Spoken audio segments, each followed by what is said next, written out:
Normally we start the show off in a very fun, jovial mood, headlines of the day, having a good time. But obviously, after watching what took place last night in the game between the Buffalo Bills and the Cincinnati Bengals, and Bills safety Damar Hamlin collapsing on the field after making a tackle of T. Higgins of the Bengals, it doesn't feel right to start the show that way. So we are not going to. He went into full-fledged cardiac arrest, as we all know by now. And the heroes that work on both sidelines for the NFL and for the Bills and for the Bengals saved this man's life. Yes. And that is paramount here because it's about a human being's life.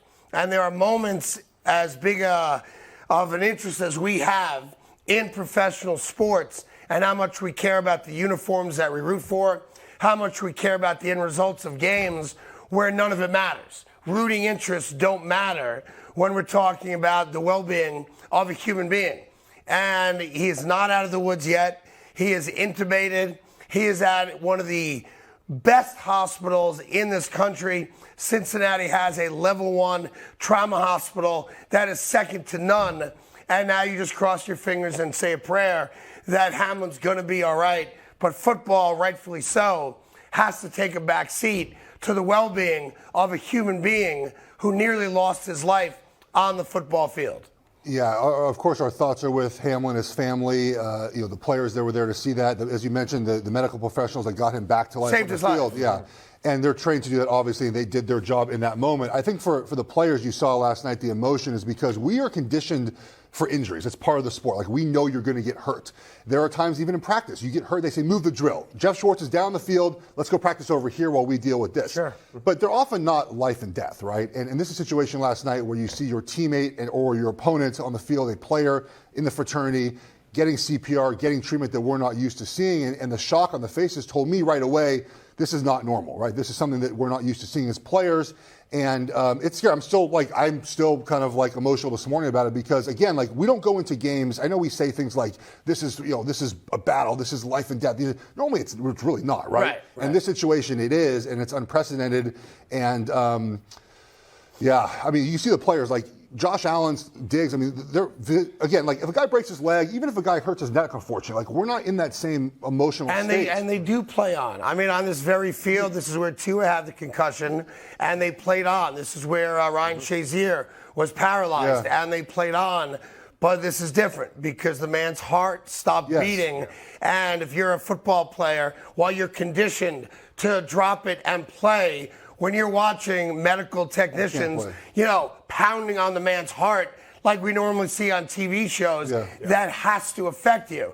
And, for everybody out there that decided last night was the night to have Twitter muscles and attack every decision the NFL made, I mean, come on. It's not unprecedented. There has been a death on an NFL field. It dates all the way back to 1971, and it hasn't happened since. But the NFL was flying without a net. And ultimately, they did the right thing. They postponed, probably canceling the game. They'll figure out what to do with the results of the game. Do you give them both a tie? All that stuff that I recognize is important and does mean a lot to all the cities that are affected by seeding and home field advantage and all that, but it's just not about that. Not at all. And I know it's cliche to sit here and say, a human life is worth more than a game, and it is. And last night was one of those nights where you just want to get it right for the guy that's on the ground who suffers this cardiac arrest.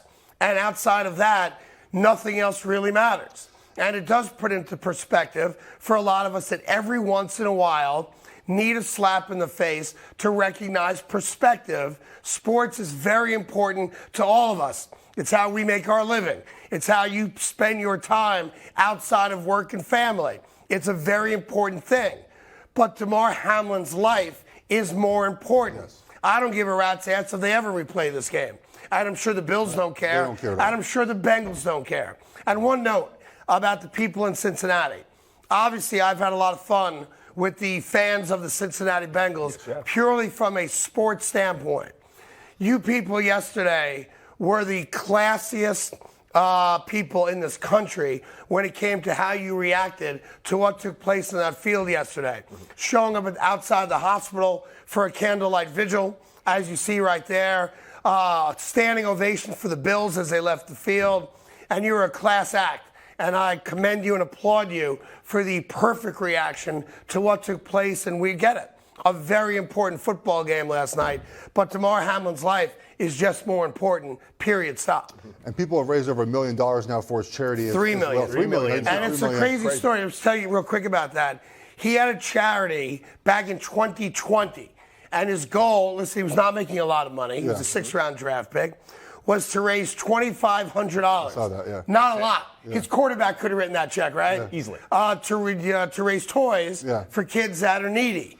All right, $2,500, and he did it 2 years ago. Last night, people around America sent $3 million+ to a GoFundMe page for that charity. Yeah. That's what it's all about. It's good stuff. It's Jeff, have you ever have a teammate go to the hospital, something similar like this while you were playing? Not for this, not for this specifically, but we've had players carted off. I've been carted off. I haven't been in an ambulance before. Again, the ambulance on the field is so rare, even if someone hurts their neck, right? Normally they're just kind of boarded off, taken off the sidelines, and you figure it out from there. I think the ambulance, of course, the way, and you could tell as players, I think, too, the sense of urgency that was happening, right? Because again, there's a pace to injuries. We understand, okay, guy gets hurt, medical personnel comes to the field, here's what happens. But you could tell just from the TV, the rush of medical personnel right to the field. They bring all the things on like you could tell the emotions of it and how serious it was. And look, again, I keep saying this, but like we understand injuries. And when a guy collapses like that, that's not normal. Yeah, because this isn't an injury. This isn't even a gross, compound fracture, which you guys have seen. I've seen it many times. This is different. Like not only were the medical staff out there pumping his chest, they brought out the defibrillator. They had to shock his heart back into rhythm. And again, all we know right now is that he is resting. He has been intubated, meaning they put a tube down his throat to help him breathe. Yes. And they did get his heart back into a regular rhythm. But I'm not a doctor. I'm not going to pretend to be a doctor. But I think it's safe to say he's not completely out of the woods yet. And if you believe in the concept of prayer and the power of prayer, by all means, say a prayer for Damar Hamlin. His mom was at the game. They got her down to the field. She did ride in the ambulance with her son to the hospital. And again, you are talking about a world-class hospital in Cincinnati. It is what they refer to as a level 1 trauma center. And these are the best of the best. So fingers crossed. And, it's weird because you see it happening. We're all watching it live last night.